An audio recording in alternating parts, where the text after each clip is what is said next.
Ah, Transformers Animated. An amazing show, with a terrible name. I was late to Transformers Animated, but I eventually got into it.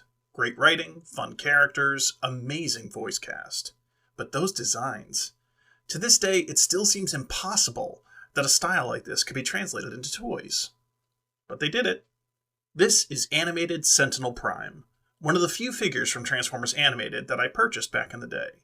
I don't know why I didn't get into this toy line. I might have been feeling a lot of burnout from the movie merch, and in retrospect, I wish I'd invested in Animated over most of that garbage. But what I did get was pretty great, and Sentinel Prime is an amazing example of how the atypical art style actually could translate into a toy. It's really amazing how clean this robot mode looks. Barely an ounce of kibble to be seen. All the vehicle parts integrate near seamlessly into the robot, where really only the feet seem to break up the aesthetic. Sentinel has a commanding presence, with those massive shoulders and even more massive chin. The barrel-like chest, all tapering down to these rather skinny legs, give off the look of an overcompensating, hypermasculine bot that hopes his intimidating form will make up for his insecurities.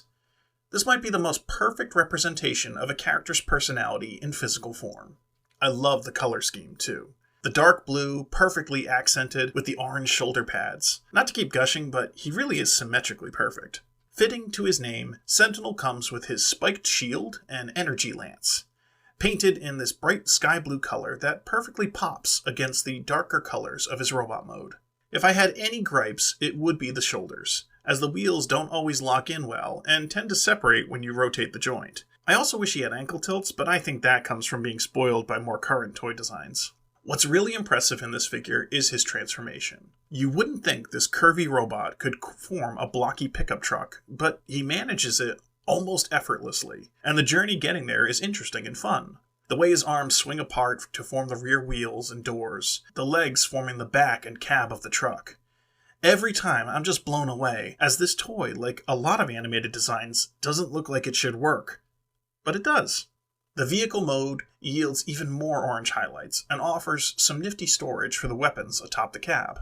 And if you ever miss that chin, well, just turn him over and say hi. I also can't help but look at this mode and not hear the Mr. Plow jingle. Animated Sentinel Prime is one of those figures that is a joy to look at and even more fun to transform back and forth. He looks great in both forms. I bought it because of who he was. I kept it because it was a great figure. This is still, to this day, my favorite version of the character. The only regret for me is that I didn't get into animated toys more, but I'm happy I have this one.